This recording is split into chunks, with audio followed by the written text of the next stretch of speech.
श्री गुरुदेव दत्त। నమస్తే, welcome to Suman TV. నేను పద్మిని. ప్రస్తుతంతో పాటు శ్రీ చక్రదత్త శ్రీపాద శ్రీ సాయి పీఠం వ్యవస్థాపకురాలు శ్రీమతి శ్రీలలిత గారు మనతో పాటు ఉన్నారు. మాట్లాడదామమ్మా. నమస్తే అమ్మా. జై గురుదత్త. జై గురుదత్త. ఎలా ఉన్నారు? బాగున్నాను. చాలా చాలా సంతోషం మరొక్కసారి మీ సమయం ఇస్తున్నందుకు. సత్యయుగ స్థాపన కోసం కోటి శ్రీచక్ర ప్రతిష్ట అనేది ఖచ్చితంగా జరగాలి అనేది మీరు చెప్తూ ఉన్నారు. పలు వీడియోలో మనం మాట్లాడుకుంటున్నాం. సో ఆల్రెడీ దానికి సంబంధించి హైదరాబాద్లో కూడా తమ చేతుల మీదుగా శ్రీచక్రార్చన చేసుకునే విధానాన్ని ఒకటి ప్రవేశపెట్టబోతున్నారు, చేయబోతున్నారు, ఆరాధన చేయబోతున్నారు, చేయించబోతున్నారు. ఈ కార్యక్రమం గురించి ఒక్కసారి విపులంగా. శ్రీపాద శ్రీవల్లభని మహాసంకల్పం, ఆయన ఆజ్ఞ మేరకు కోటి శ్రీచక్ర ప్రతిష్టాపన కార్యక్రమం మన కంచి పీఠంలో శ్రీచక్ర దత్తపీఠంలో జరగాలనేది ఆయన మహాసంకల్పం. అయితే ఆ కోటి శ్రీచక్ర మహాయజ్ఞంలో భాగంగా ఇక్కడ భాగ్యనగరంలో హైదరాబాద్లో బిహెచ్ఎల్లో శ్రీ శ్రీ శ్రీ గణపతి సచ్చిదానంద స్వామీజీ వారి ఆశ్రమంలో రాబోయే ఫిబ్రవరి 28వ తారీఖున 1వ తారీఖున ఈ శ్రీచక్ర పూజలు జరగనున్నవి. అయితే 28వ తారీఖున అనఘాలక్ష్మి దత్తాత్రేయుల వారి కళ్యాణం కూడా ఉంది. ముందుగా కళ్యాణం మరుసటి రోజు శ్రీచక్ర పూజలు అన్నమాట. సో కళ్యాణంలో పార్టిసిపేట్ చేయాలంటే పార్టిసిపేట్ చేయొచ్చు, లేదా ఓన్లీ శ్రీచక్రంలో పార్టిసిపేట్ చేయాలనుకుంటే అది కూడా చేయొచ్చు. అసలు రెండిట్లో కూడా ఓకే. ఎప్పుడు మొదలవుతుంది, ఎలా, దాని గురించి ఒకసారి చెప్పండి. అనఘాదత్తుల వారి కళ్యాణం ఉదయం 10 గంటల నుంచి మొదలవుతుంది. 28వ తారీఖున ఫిబ్రవరి 28వ తారీఖున. ఆ తర్వాత అన్నప్రసాద వితరణ ఉంటుంది. ఎవరన్నా భక్తులు పాల్గొనాలి, వాళ్ళ చేతుల మీదుగా కళ్యాణం జరిపించాలనుకునే వాళ్ళు పాల్గొనవచ్చు. ఆ వెసులుబాటు ఉందా? ఎలా అంటే చదువుతారా, లేకపోతే ముందుగా రిజిస్ట్రేషన్ చేసుకుంటే వాళ్ళ పేరు, నక్షత్రం, గోత్రాలతో పాటు కళ్యాణంలో కూర్చోబెడతాం వాళ్ళు కూడా. సామూహికంగా. ఆ మరుసటి రోజు శ్రీచక్ర అర్చన జరుగుతుంది. శ్రీచక్ర పూజలు జరుగుతాయి అన్నమాట. ఈ పూజలు సామూహికంగా కూర్చోబెట్టి లలితా సహస్రనామ పారాయణలతో మేము శ్రీయంత్రం ఇస్తాం అందరికీ కూడా. వాళ్ళందరి చేత కూడా లలితా సహస్రనామాలతో పారాయణం చేయించి మహాసంకల్పంలో వాళ్ళందరి పేర్లు చెప్పి అక్కడ ఇవన్నీ తీసుకెళ్లి కంచి శ్రీచక్ర దత్తపీఠంలో ప్రతిష్టాపన కార్యక్రమం జరుగుతుంది. ఇలా వారి చేతుల మీదుగా శ్రీచక్ర పూజ చేసుకుని ఆ యంత్రాన్ని గనక ప్రతిష్ఠిస్తే స్వామి పాదాల కింద ఏవైతే ప్రతిష్ఠింపబడతాయో దానివల్ల వచ్చేటటువంటి ఫలితం ఏమిటండి? మామూలుగా ఏదైనా గుడి మందిరానికి గాని ఏదైనా కైంకర్యం చేసుకుంటే అది చాలా రెట్ల ఫలితాన్ని ఇస్తుంది, వాళ్ళ వంశాభివృద్ధిని ఇస్తుంది అని చెప్తూ ఉంటారు. మన శ్రీపాద శ్రీవల్లభ చరితామృతంలోనే చూసినట్లయితే వాళ్ళ కర్మ ఫలితాన్ని కూడా అవి భస్మీపటనం చేస్తాయి. ఏదన్నా గుడులకు గాని విగ్రహాలకు గాని ఇలాంటి దత్తాత్రేయుల వారి కార్యక్రమంలో వాళ్ళు కైంకర్యం చేసుకున్నట్లయితే వాళ్ళ ఎన్నో జన్మల పాపాలు పటాపంచలు అవుతాయి. అట్లానే కాకుండా ఏదో ఏదో పరిహారాలు చేస్తూ ఉంటారు కదా, ఆ పరిహారాలన్నీ కూడా ఒక్క చిన్న సులభప్రాయంగా ఆయన వాటి నుంచి విడుదల చేస్తాడు. ఎంతో మంది శ్రీచక్రార్చన పూజల్లో పాల్గొంటూ వాళ్ళ కోరికలు తీరాయని, వాళ్ళ కష్టాలు తీరాయని చెప్పి చాలా మంది భక్తులు ఫోన్ చేసి చెప్పడం జరుగుతుంది. ఇదివరకు కూడా జరిగాయి. ఎక్కడెక్కడ జరిగాయండి? తణుకులో జరిగాయి, పిఠాపురం శ్రీ శ్రీ గణపతి సచ్చిదానంద స్వామీజీ వారి ఆశ్రమంలో జరిగాయి, తణుకులో జరిగాయి, అట్లా చెన్నైలో జరిగాయి, అట్లా ఆంధ్రప్రదేశ్ లో ఒక 4-5 రాష్ట్రాల్లో జరిగాయి అన్నమాట. పలు చాలా సార్లు జరిగిందనమాట ఈ అర్చన. అయితే అవన్నీ సేకరిస్తూ ఉన్నారు, ఇంకా క్రమంలో ఉన్నారు కదా, ఎందుకంటే కోట్ అవ్వాలి కదా, అందుకని ఈ భాగ్యాన్ని అందరికీ అందిస్తున్నాం. ఖచ్చితంగా. అయితే ఈ శ్రీచక్ర పూజలో మనం పార్టిసిపేట్ చేయాలి, పాల్గొనాలి అనుకుంటే కనుక ఏమైనా ఉంటాయంటే భార్యాభర్తలే రావాలి, లేకపోతే ఒక్కళ్ళైనా, ఇటువంటివి ఏమైనా ఉన్నాయండి? భార్యాభర్తలే రావాలని లేదు, ఎవరైనా రావచ్చు. ఒంటరిగా పెళ్లి వాళ్ళు కూడా వాళ్ళు వాళ్ళ పెళ్ళవ్వాలి అంటేను అట్లా అనగా దత్తుల వారి కళ్యాణంలో కూడా పాల్గొనొచ్చు. ఖచ్చితంగా. అయితే ఇప్పుడు కొంతమంది ఇళ్లలో మనం చూస్తూ ఉంటాము, భర్తకేమో ఇష్టం ఉండదు, భార్యకేమో వెళ్ళాలి, అర్చన చేసుకోవాలి, పూజలు అవి చేసుకోవాలి అని కొన్ని ఇళ్లలో ఇటువంటి పరిస్థితి ఉంటుంది. మరి ఇట్లా ఉన్నప్పుడు ఎట్లా, ఓన్లీ వైఫై వచ్చి చేసుకోవచ్చా? ఖచ్చితంగా చేసుకోవచ్చు. మరి కాంచీపురంలోనే స్వామివారికి ఈ ప్రతిష్ట చేయటం కానీ దీని వెనకాల ఉన్నటువంటి రీజన్ ఏంటండి? కాంచీపురం భూమండలానికి నాభిస్థానం. తల్లి గర్భంలో నుంచి బిడ్డకి నాభిస్థానంలో నుంచే కదా, ఆ బొడ్డు నుంచే కదా ఆ ధాతువులన్నీ అంది ఆ బిడ్డ పోషణకి తోడ్పడుతుంది. అలాగే ఇక్కడ సత్యయుగ స్థాపనకి శ్రీపాద శ్రీవల్లభ స్వామి ఎన్నుకున్న క్షేత్రం కాంజీపురం. అయితే ఆయన అవతారం తీసుకున్న ప్లేసు పిఠాపురం. ఆయన అవతారం చాలించిన ప్లేసు, దర్బారు చేసిన ప్లేసు కురువాపురం.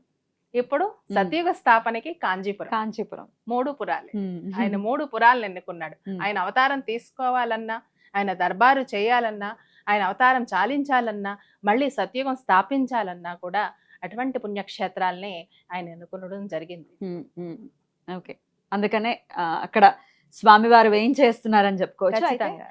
అయితే స్వామివారి 16 అడుగుల పంచలోహాల విగ్రహం కూడా అక్కడ ప్రతిష్ఠింపబడుతోంది.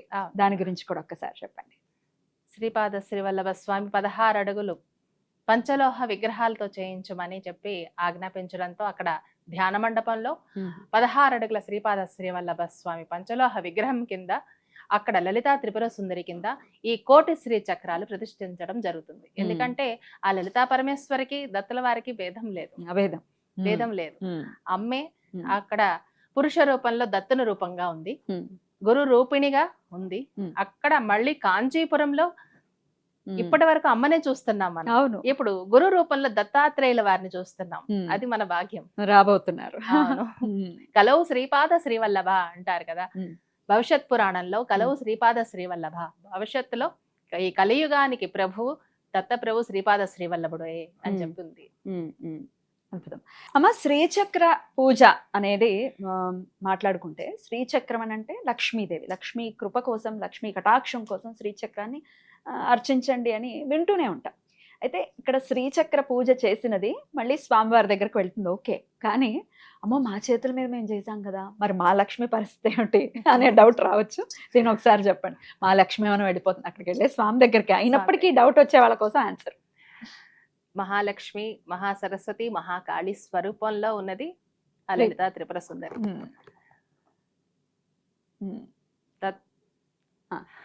బ్రహ్మ విష్ణు మహేశ్వరుల రూపంలో ఉన్నది ఆ దత్తాత్రేయుల వారు. ఒక పక్క గురు, ఒక పక్క దైవం. అట్లాగే ఆయన ఎడం భాగంలో ఈ 3 శక్తులు ఉంటాయి, స్త్రీ శక్తులు ఉంటాయి. కుడి భాగంలో పురుష శక్తులు ఉంటాయి.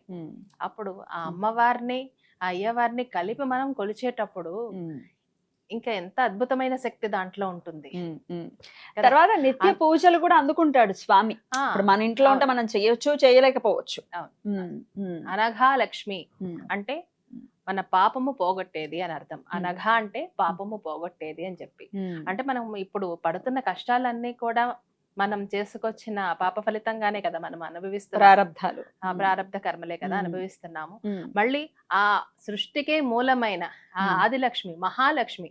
లక్ష్మి వేరు, మహాలక్ష్మి వేరు. అవునా, ఏమిటి డిఫరెన్స్? లక్ష్మి మహాలక్ష్మి, అనఘాలక్ష్మి. మహాకాళి, కాళి మహాకాళి, సరస్వతి మహాసరస్వతి, ఇలా ఉంటుందన్నమాట. అయితే ఆ మహా శక్తికే మనం ఇప్పుడు ఆరాధన చేస్తున్నాం.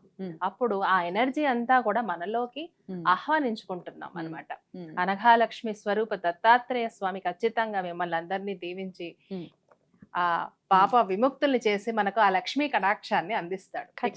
ఇక్కడ మనం చేసేది అనఘాలక్ష్మి దత్తాత్రేయుల వారి శ్రీచక్ర దత్తపీఠానికి ఈ శ్రీచక్రాన్ని మనం ఇస్తున్నాం. అద్భుతం. ఏదైనా సరే మనం ఒకటిస్తే ఆయన 1000 తిరిగి ఇస్తాడు.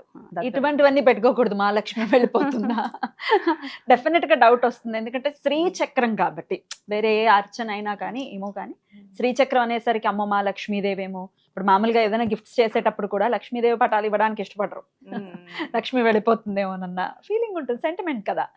రైట్. ఫిబ్రవరి 28వ తారీఖున అనఘాలక్ష్మి దత్తాత్రేయ స్వామి వారికి కూడా కళ్యాణాన్ని నిర్వహిస్తున్నారు. మరి ఇందులో అందరూ పాల్గొనొచ్చు అని కూడా చెప్తున్నారు. ఎటువంటి కామ్యార్థం ఇటువంటి కళ్యాణాల్లో మనం పాల్గొనొచ్చండి? అనఘాలక్ష్మి సమేత దత్తాత్రేయుల వారి కళ్యాణం చేయడం అంటేనే మహాభాగ్యం. మన తల్లిదండ్రులకి మనం కళ్యాణం చేసి సంతోషపడుతున్నాం.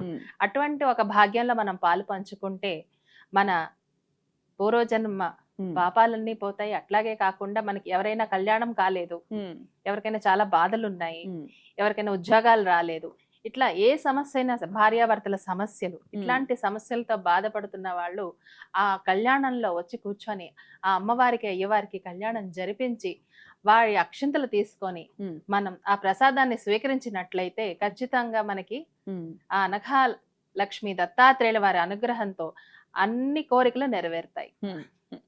నియమాలు ఏమైనా ఉంటాయా ఈ కళ్యాణం అంటే సూతకంలో ఉన్న వాళ్ళు వచ్చి కళ్యాణంలో పాల్గొనొచ్చా? లేదు, సూతకంలో ఉన్న వాళ్ళు మట్టికి పాల్గొనకూడదు, మిగతా వాళ్ళు రావచ్చు. శ్రీచక్ర పూజ చూడొచ్చు, అందరూ వచ్చి చూడొచ్చు. ఆశ్రమంలో జరుగుతుంది కాబట్టి అందరూ వచ్చి చూడొచ్చు. అయితే 1వ తారీఖు శ్రీచక్ర పూజ జరుగుతుంది కదా, దాని సమయం ఎప్పుడు జరుగుతుంది, ఆ కార్యక్రమ విశేషాలు? ఆ కార్యక్రమం ఉదయం 10 గంటల నుంచి 12 గంటల వరకు జరుగుతుందమ్మా. 2 గంటల సేపు పారాయణం ఉంటుందా? లలితా సహస్రనామ పారాయణం ఉంటుంది. చదవడం రాని వాళ్ళ పరిస్థితి అంటే కూర్చోవచ్చు, వినొచ్చు. కుంకుమతో అర్చన చేయొచ్చు మీ శ్రీ యంత్రానికి. అయితే అక్కడ మీరే అందిస్తారా యంత్రాలు, లేకపోతే వీళ్ళు తెచ్చుకోవాల్సి ఉంటుందా ఏంటండి? లేదమ్మా, అందరికి ఒకే విధంగా ఉండేటట్టు అక్కడ శ్రీచక్రాలు మేమే తయారు చేస్తాము. అవి తెచ్చి అందరికి ఇస్తాం, పాల్గొన్న వాళ్ళ భక్తులందరికీ ఇస్తాము. వాళ్ళ పేరు, నక్షత్రం, గోత్రంతో వాళ్ళు ఆ శ్రీ యంత్రానికి పూజ చేసి వాళ్ళ స్వహస్తాలతో పూజ చేసి ఇస్తారు. అవి తీసుకెళ్లి అక్కడ కంచిలో ప్రతిష్టాపన చేయడం జరుగుతుంది. ఎప్పుడు ఉండొచ్చండి సుమారుగా ప్రతిష్టాపన? అలాగే విగ్రహ ప్రతిష్ఠ కూడా ఎప్పుడు ఉండొచ్చు? విగ్రహ ప్రతిష్ఠ, ఈ కోటి శ్రీచక్రాలు కూడా ఒక్కసారిగా అవ్వాలనేది ప్రయత్నం. అందుకే ఇట్లాగా సామూహికంగా చేయడం మొదలు పెట్టాము. ఎందుకంటే అందరూ కంచి వచ్చి చేస్తారా అంటే అందరికీ వీలు కాదు. అందుకనే దత్తాత్రేయుల వారి ఆజ్ఞ ప్రకారం ఎక్కడెక్కడ ఆయన చేయించుకోవాలనుకుంటున్నాడో, ఎవరికైతే ఆ భాగ్యం అందిస్తాడో వాళ్ళు వచ్చి చేసుకుంటారు. ఖచ్చితంగా వాళ్ళు వచ్చి చేసుకుంటారు. సుమారు ఎంత సమయం పట్టొచ్చు? ఇప్పుడు నుంచి 3 సంవత్సరాల లోపల ఈ కార్యక్రమం అంతా పూర్తి కావాలని ఆ దత్తాత్రేయుల వారి సంకల్పం. అయితే ఈ కోటి శ్రీచక్ర ప్రతిష్టాపన చేస్తేనే ఈ ప్రళయాలు ఆగుతాయని స్వామి చెప్పారు. మరి ఎంత తొందరగా చేస్తే అంత మంచిది కదా. దీంతో పాటు ఈ కోటి శ్రీచక్ర పూజతో పాటు దిగంబరా దిగంబర, శ్రీపాద వల్లభ దిగంబర, దిగంబరా దిగంబర, శ్రీచక్ర దత్తాత్రేయ దిగంబర, ఈ మంత్రాన్ని కూడా అందరికీ అందించమన్నారు. ఇప్పుడు రాబోయే ప్రళయాల నుంచి రక్షించబడడం కోసం మానవాళికి ఇది రక్షణ కవచం లాగా ఏర్పడుతుంది అనమాట. ఎక్కడైతే ఈ నామాన్ని జపిస్తూ ఉంటారో అక్కడ ప్రొటెక్షన్ ఏర్పడుతుంది, దత్తల వారు కాపాడుతారు. ప్రళయాలు ఇన్ ద సెన్స్ ఏదో సునామీలు వచ్చేయాలి, భూకంపాలు వచ్చేయాలని కాదు, జీవితం నిత్య ప్రళయం మయంగానే ఉంది. ప్రతి ఒక్కరికి మనం చూస్తే ఒకళ్ళకి ఆర్థిక పరమైన ఇబ్బంది ఉంది, ఒకళ్ళకి మానసిక అశాంతి ఉంది. ఇట్లా ఇవి కూడా స్వల్ప ప్రళయాలు, లేకపోతే చిన్న వాళ్ళ రేంజ్ కి తగ్గ ప్రళయాలని ఖచ్చితంగా చెప్పుకోవచ్చు. ఈ సమస్యల నుంచి కూడా బయటపడతారమ్మా ఖచ్చితంగా. ఎందుకంటే స్వామివారి ప్రతిష్టాపన కార్యక్రమం జరిగిన వెంటనే ఈ కరోనా అనే ప్రళయం వచ్చింది. స్వామివారు ఇక్కడ ప్రళయాల నుంచి రక్షించడానికి సత్యుగ స్థాపన కోసం శ్రీచక్ర దత్తాత్రేయుడిగా ప్రతిష్టాపన చేయమని ఆజ్ఞాపించడంతో అక్కడ కార్యక్రమాన్ని మొదలు పెట్టాం. కానీ ఎలా ప్రళయాలు వస్తే ఒక సునామీ, భూకంపాలు ఇవే మనకి తెలుసు, వరదలు ఇలాంటివి తెలుసు. కానీ ఎప్పుడు కూడా మనం కరోనా చూడలేదు. కానీ అక్కడ కుంభాభిషేకం జరిగిన వెంటనే ఈ కరోనా స్టార్ట్ అయింది. ఆ 40 రోజులు మండల పూజలు కూడా మేము కరోనాలోనే వెళ్లి చేస్తూ వచ్చి ఉంటాం. అంటే స్వామి ఇది రావడానికి ముందు అక్కడ ప్రతిష్ఠ జరిగింది. అంటే ఆయన మాట అంత ఖచ్చితంగా జరిగింది అక్కడ. అద్భుతం. ఇంకా జరుగుతుంది. ఇంకా అయితే దత్తుణ్ణి గనక పట్టుకుంటే చాలా మందిలో ఉండేటటువంటి సంశయం ఇది. ఆయనను గనక పట్టుకుంటే ఫస్ట్ వచ్చేది కష్టం ముందు వచ్చేస్తుంది. భయపడిపోతాం ఖచ్చితంగా. అమ్మ బాబోయ్ ఇప్పుడు మొదలు పెట్టాము, అసలు అంతదాకా ఎందుకు? గురుచరిత్ర పుస్తకం నేను కొనుక్కున్నాను, నాకు కాల్స్ వచ్చాయి. గురుచరిత్ర పుస్తకం మేము కొనుక్కున్నామండి, ఇంటికి వచ్చిందండి, మొదలైపోయాయి మాకు కష్టాలు, రకరకాలు ఇంకేవో చెప్తూ ఉంటారు లిస్ట్. ఎంతవరకు సమంజసం ఇట్లా బాధలు? అంటే అది బోధ చేయడానికే వచ్చాయి. దాని నుంచి బోధ నేర్పించడానికే నీకు ఆ కష్టాన్ని ఇప్పిస్తున్నాడు, లెసన్స్ లాగా. అవును, ఖచ్చితంగా. నీ బాధల్ని అంత సులభంగా కూడా ఆయన బయటపడేస్తున్నాడు ఆ బాధల ద్వారా. కానీ నమ్మటం కష్టం కదా. ఇప్పుడు బాధ వచ్చిందంటే భయం వేసేస్తుంది. బాబో ఎందుకు వచ్చింది? అసలే ఒక ఎట్లా ఉందంటే ఒక మంచి ప్రచారం జరిగిపోయింది స్వామికి. నిష్ఠ అంటే నిష్ఠాగరిష్ఠుడు దత్తాత్రేయ స్వామి, ఆయన జోలికి వెళ్ళొద్దు అని చాలా ప్రచారం జరిగింది. నిజమేనా? అసలు మామూలుగా ఆయన్ని పట్టుకున్న వాళ్ళు ఎటువంటి కష్టాన్ని నుంచైనా ధైర్యంగా ఎదుర్కోగలుగుతారు. అసలు మనోధైర్యం కావాలి కదా దేన్నన్నా ఎదుర్కోవాలంటే. కష్టాన్ని చూసి ఖచ్చితంగా. పారిపోకూడదు కదా, ఆ ధైర్యాన్ని ఇస్తాడు స్వామి. కష్టపెట్టిన ధైర్యాన్ని మాత్రం ఇస్తాడు. కష్టపెట్టిన ధైర్యాన్ని ఇస్తాడు. ఉమ్. మిగతా చోట ఆ ధైర్యం అనేది మనకి కనబడదు. అధిగమించిన తర్వాత ఏదైనా సరే మనం ఎదుర్కోవాలి. పారిపోతే ఇంకేముంది, ఎన్నాళ్ళు పారిపోతాం. ఎన్నాళ్ళు పారిపోతాం. ఆ ధైర్యాన్ని అక్కడ ఇస్తాడు. దాని నుంచి బోధన ఇస్తాడు. అదే చెప్పాను, బాధ నుంచి బోధన ఇస్తాడు ఆయన. యోగ మార్గానికి, ముక్తి మార్గానికి ఎన్ని బాధలు వచ్చినా కూడా నువ్వు ధర్మాన్ని పట్టుకొని ఉంటావా, న్యాయాన్ని పట్టుకొని ఉంటావా, కిందకి జారిపోకుండా ఉంటావా అనేది పరీక్ష పెడతాడు. దత్తుడు పరీక్ష పెడతాడు, సందేహం లేదు. కానీ ఎందుకంటే యోగ మార్గానికి, ధర్మ మార్గానికి, ముక్తి మార్గానికి, జ్ఞాన మార్గానికి ఆయనే గురువు. నీకు మోక్షాన్ని ప్రసాదించడానికి వచ్చాడు ఆయన. అందరిలాగా అన్ని సామాన్య కోరికలు తీర్చుకుంటూ వెళ్ళడానికి ఆయన రాలే. నిన్ను జీవన్ముక్తురాల్ని చేయడానికి వచ్చాడు. అందుకని పరీక్షలు తప్పకుండా పెడతాడు. నీకు జ్ఞానాన్ని నేర్పిస్తాడు. తట్టుకుని నిలబడ్డం అనేది అలవర్చుకుంటే, లేకపోతే తట్టుకుని ఉంటే స్వామివారి అనుగ్రహం ఎలా ఉంటుందండి? ఆ తర్వాత ఎలా ఉంటుంది అనుగ్రహం? నిత్యం ఆనందమే ఆనందం. అదే జీవన్ముక్తి స్థాయి. సంతోషం వేరు, ఆనందం వేరు. సంతోషం వేరు, ఆనందం వేరు. ఇప్పుడు నీకు ఒక చాక్లెట్ ఇస్తే సంతోషపడతావు. ఆనందం అనేది నిత్యం ఉండేది, నిత్యం నూతనం. అది నిత్య నూతనం. నీకు ఒక్కొక్క రోజు ఒక్కొక్కలాగా ఉంటుంది ఆయన అనుభవం. అంత తీగా ఉంటాయి ఆయన అనుభవాలు. అది ఆనందం. అది పొందాలి, అది సాధించాలి అంటే ఖచ్చితంగా మనోనిబ్బరం అవసరం. చిన్న చిన్న కష్టానికి కదిలిపోకుండా, ఖచ్చితంగా కదిలిపోతారు. వాళ్ళ ఒక్కొక్కళ్ళు ఒక్కొక్కలా తీసుకోవచ్చు. కొంతమంది పెద్ద కష్టాన్ని కూడా చాలా సింపుల్ గా తీసుకుంటారు. కొంతమంది చిన్న కష్టాన్ని కూడా చాలా ఎక్కువగా భూతద్దంలో పెట్టి భయపడిపోతూ ఉంటారు. ఎండ్ ఆఫ్ ది డే ఆయన పాదాలని, ఇంతకీ అసలు ఆయన పాదాలను ఎలా పట్టుకోవాలండి? అది చెప్పండి. ఎలా పట్టుకోవాలి చెప్పండి. ఎలా పట్టుకోవాలి ఆయన పాదాలను? నమ్మకంతో. జై గురుదత్త. శ్రద్ధతో, భక్తితో, ప్రేమతో, నమ్మకంతో ఉన్నప్పుడు నిన్ను వదలడు. నీలో ఉన్న దత్త స్వరూపాన్ని నువ్వు తెలుసుకోవడానికి ఆయన వచ్చాడు. నామస్మరణ చేస్తే దత్తం అవుతాడు. స్మరణ మాత్రం సంతుష్టన. చిన్న విషయానికే సంతోషపడిపోతాడు. ఆయన తలుచుకుంటే చాలు సంతోషపడిపోతాడు. నువ్వు ఏ పూజలు వ్రతాలు ఏమి చెయ్యక్క అవసరం లేదు. దత్తా దత్తా అని పలకడానికి 1,000,000 జన్మల పుణ్యం కావాలి. 1000 నాలుకలున్న శేషనాగు కూడా ఆయన్ని పలకడానికి, ఆయన గురించి చెప్పడానికి ఆయనకి సరిపోలేదట. అటువంటిది మనం ఎంత దత్తుడి గురించి చెప్పడానికి. ఖచ్చితంగా. కానీ ఎప్పుడు నీ పాప కర్మ అంతా తగ్గుతుందో, పుణ్య కర్మ ఎప్పుడు మొదలవుతుందో అప్పుడే నువ్వు దత్తుడిని పట్టుకోగలుగుతావు. అసలు ఆయన గురించి తెలుసుకోవటం అనేది మొదలు పెట్టాము అంటే ఆయన అనుగ్రహం ఉందని అర్థం. ఆయన భక్తుల్ని ఆయనే ఎన్నుకుంటాడు. ఆయన పని చెయ్యాలంటే కూడా ఆయన అనుగ్రహం ఉంటేనే, ఆయన చేయించుకుంటేనే చేయగలుగుతాం. కానీ నువ్వు చెయ్యాలి, నేను చెయ్యాలి అనుకుంటే ఇది జరిగే పని కాదు, చెయ్యలేం. ఎప్పుడైతే నీలో ఉన్న అహంకారం, నేను అనే అహంకారం తొలగుతుందో అప్పుడే నువ్వు దత్తుడిని నిజంగా పట్టుకోగలుగుతావు. జీవన్ముక్తికి మార్గం అవుతుంది దత్తాత్రేయ స్వామి అనుగ్రహం కనుకుంటే, ఆయన కనుక ఆశ్రయిస్తే అనేది అర్థమవుతున్నటువంటి విషయం. అయితే ఈ 1,000,000 శ్రీచక్ర ప్రతిష్ట ఏదైతే ఉందో దిగ్విజయం అవ్వాలని మనస్ఫూర్తిగా కోరుకుంటున్నాం. హైదరాబాద్ లో జరగబోతుంది రేపు ఫిబ్రవరి 28వ తారీఖున, అలాగే 1వ తారీఖున 2 రోజులు కూడా కార్యక్రమాలు జరుగుతాయి. కాబట్టి ఖచ్చితంగా ఈ పరిసర ప్రాంతాల్లో ఉన్న వాళ్ళు పాల్గొనండి కార్యక్రమంలో. మరి ఓన్లీ హైదరాబాద్ లోనైనా ఇంకా వేరే ప్రాంతాల్లో ఏమైనా వచ్చే అవకాశం ఉందా అంటే ఒకసారి చెప్పండి దాని గురించి కూడా.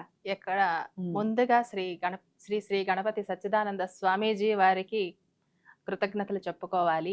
ఈ సందర్భంగా బాలస్వామి వారికి కూడా కృతజ్ఞతలు చెప్పుకుంటున్నాను.